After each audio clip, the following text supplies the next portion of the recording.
Hello friend, welcome to my group trusted team group. मैं योगेंद्र है। मैं आप सभी का अपने ग्रुप में स्वागत करता हूं और मैं आपसे आशा करता हूं कि आप हमारे चैनल को सब्सक्राइब करेंगे।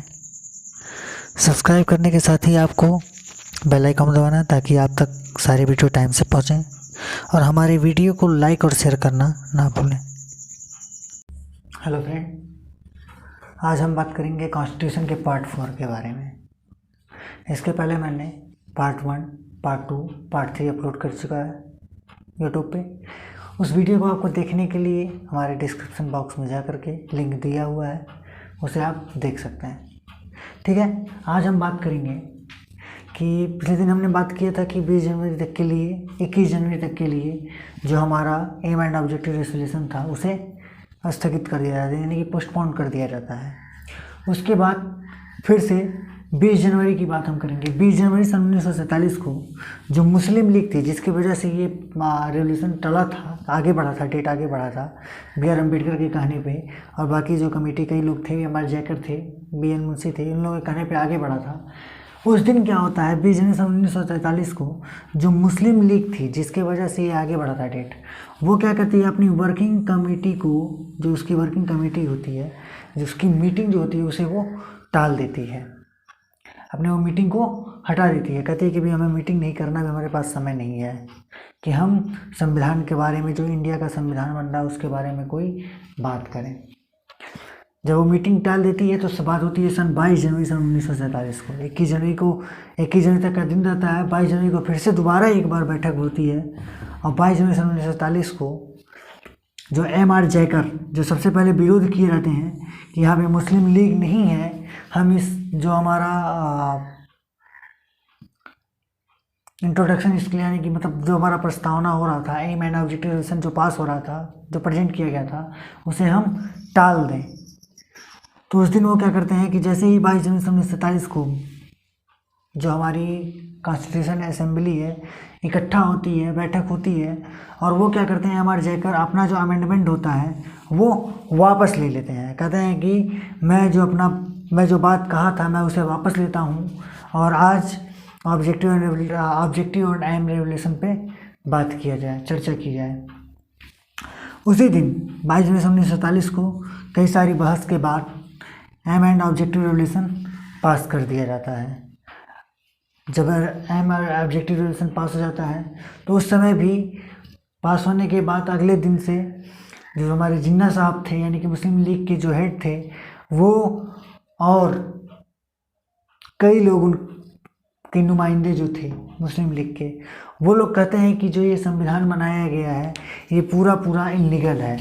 कहते हैं कि ये पूरी की पूरी इनलीगल है। और वहीं पे जो प्रिंसली स्टेट थे, कुछ प्रिंसली स्टेट डर जाते हैं कि जब ये पास करते जा रहे हैं तो ऐसा ना हो कि हमें देश से बाहर निकाल दिया जाए, हम लोग का कोई चलती ना हो। केवल और केवल जो ये वर्किंग कमेटी है, यानी कि जो हमारी कॉन्स्टिट्यूशन असेंबली है, वही केवल वर्क करें और हम लोगों को कोई थोड़ा सा भी कहीं का कोई हिस्सा ना दिया जाए, कोई हम लोग की बात ना मानी जाए। फिर उसके बाद बात आती है जो PM एटली थे, यानी कि जो इंग्लैंड के PM एटली थे, हाउस ऑफ कॉमन के, वो कहते क्या हैं कि एक वो भाषण देते हैं, नाटकीय भाषण देते हैं, हम नाटकीय भाषण कर सकते हैं। और वो कहते हैं कि जो हमारी इंडिया की असेंबली है, यानी कि कॉन्स्टिट्यूशन असेंबली है, वो अपना काम अच्छी तरीके से नहीं कर रही है और वो संविधान बनाने में बहुत ज़्यादा समय लगा रही है। वो कहते हैं कि 1948 तक हम भारत को किसी अच्छे हाथों में सौंप कर हम वहाँ से बाहर हो जाएंगे। ये जो PM एटली थे वो कहते हैं, जब वो PM एटली कहते हैं कि हम सरकार किसी अच्छे हाथों में सौंप के जाएंगे, तो नेहरू और सरदार पटेल तैयार होते हैं कि ठीक है, हम सरकार बनाने के लिए तैयार हैं। वो कहते हैं कि हम सरकार बनाने के लिए तैयार हैं। लेकिन यहाँ पर एक सबसे इम्पोर्टेंट चीज़ है, जैसे ही वो कहते हैं कि हम सरकार बनाने के लिए तैयार हैं, गांधी जी कहते हैं कि जब सरकार बनाने के लिए आप लोग तैयार हो तो क्या सरकार में सभी को रखोगे या सिर्फ कांग्रेस पार्टी ही रहेगी। यानी कि उनका कहने का सीधा सीधा मतलब था कि क्या वो जो हमारे ब्रिटिश के गुलाम थे, मतलब जो ब्रिटिश के लिए काम कर रहे थे जो लोग, क्या उन्हें रखा जाएगा या नहीं रखा जाएगा। गांधी जी का कहने का सीधा मतलब था कि जो लोग ब्रिटिश के लिए भी काम कर रहे थे उन्हें भी रखा जाए इस सरकार में। और सरदार पटेल और नेहरू जी इसका विरोध करते हैं। बाद में बात आगे बढ़ती है।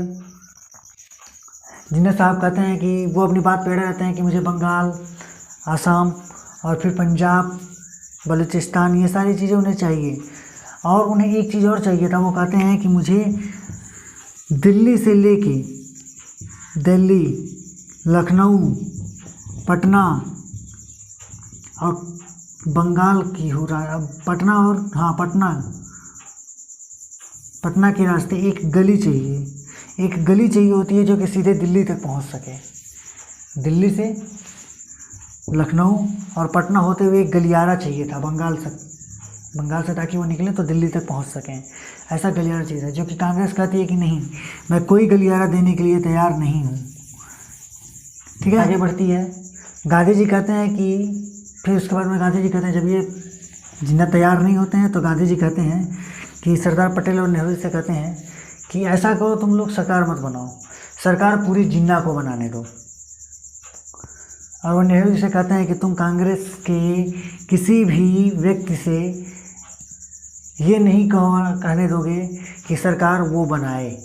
कहते हैं कि तुम उसका विरोध नहीं करोगे, जो सरकार जिन्ना बनाएगा उसका तुम विरोध नहीं करोगे। जिसका तुरंत विरोध करते हैं सरदार पटेल, कहते हैं कि ऐसा नहीं हो सकता है बापू। और वो कहते हैं कि मैं तुरंत अभी इसी वक्त अपने पद से इस्तीफा देता हूँ, मैं नहीं रहूँगा, लेकिन मैं ऐसा होने नहीं दूँगा। तो गांधी जी कहते हैं कि ठीक है, जब तो आप लोग ऐसी बात नहीं मानोगे तो मुझे तो यहाँ होना ही नहीं चाहिए दिल्ली में, मैं तो देश में किसी कोने में रहूँगा। और वो तुरंत दिल्ली छोड़ करके, सरकार जो बनती है उसको उस बीच को छोड़ करके सीधे वो वहाँ से गुस्से होकर के, नाराज़ होकर के, और वो सीधे चले जाते हैं बंगाल में। कहते हैं कि मुझे यहाँ नहीं होना चाहिए, मुझे बंगाल हो जाए, और वो तुरंत बंगाल चले जाते हैं। ठीक, उसके बाद लास्ट के अप्रैल के लास्ट में जो हमारे प्रिंसली स्टेट थे, ये भी आकर के हमारे कॉन्स्टिट्यूशन असेंबली में शामिल होते हैं। कुछ आते हैं प्रिंसली स्टेट के, कुछ लोग जो कुछ जगह के थे वो आते हैं और वो शामिल हो जाते हैं। लेकिन विडंबना ये थी कि अभी भी पूरे लोग शामिल नहीं होते, और मुस्लिम लीग के भी लोग, कुछ लोग शामिल नहीं होते हैं। बस वही 2-4 लोग शामिल होने के बाद नहीं शामिल होते हैं। फिर अप्रैल के लास्ट में असेंबली जब बैठती है, प्रिंसली स्टेट भी आते हैं, तो उस दिन सरदार पटेल उठते हैं और कहते हैं कि अब हमें सिटीजनशिप यानी कि नागरिकता के बारे में बात करनी चाहिए। क्योंकि सबको डर ये था कि अगर कहीं देश बंटता है तो वो कहाँ का वासी होगा, इंडिया का रहेगा या पाकिस्तान का हो जाएगा। तो सरदार पटेल कहते हैं कि जो जहाँ पे पैदा हुआ है वो वहीं का वासी हो जाएगा।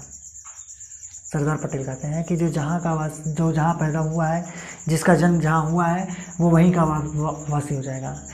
इसका विरोध तुरंत बीदास करते हैं, विरोध करते हैं और कहते हैं कि अगर ऐसा है तो कोई जर्मन का बच्चा, अगर वो मान लीजिए कोई जर्मन है और वो इधर से घूमते हुए निकल रहा है और रास्ते में उसके बच्चा पैदा हो जाए इंडिया के किसी हिस्से में, तो क्या ये वहाँ का निवासी हो जाएगा।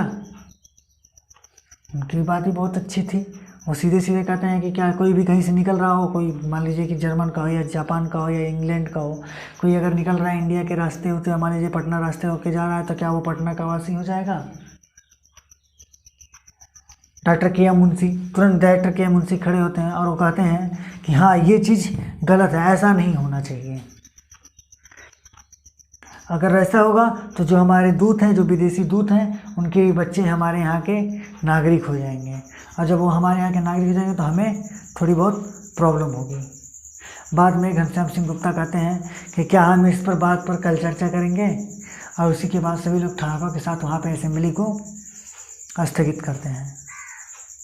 ठीक, उसके बाद हमारे जो राजेंद्र प्रसाद थे सभापति महोदय, वो कहते हैं, एक चीज़ उन्होंने कहा कि अगर जिन्ना साहब कह रहे हैं कि देश को बांटा जाए, अच्छी बात है, और उसको लेकर के वो आए दिन दंगे फसाद करवा रहे हैं, तो वो एक चीज़ कहते हैं कि अगर शरीर का कोई भी अंग खराब हो जाए तो हमें पूरा शरीर नहीं खराब होने देना चाहिए, उस अंग को काट के अलग कर देना चाहिए। और होता भी कुछ इसी तरह है। आगे हम बात करेंगे कि 3 जून 1947 को क्या हुआ, उसके बाद आगे करेंगे। और मेरी आपसे रिक्वेस्ट है कि कृपया आप मेरे चैनल को लाइक, शेयर और सब्सक्राइब जरूर करें। धन्यवाद।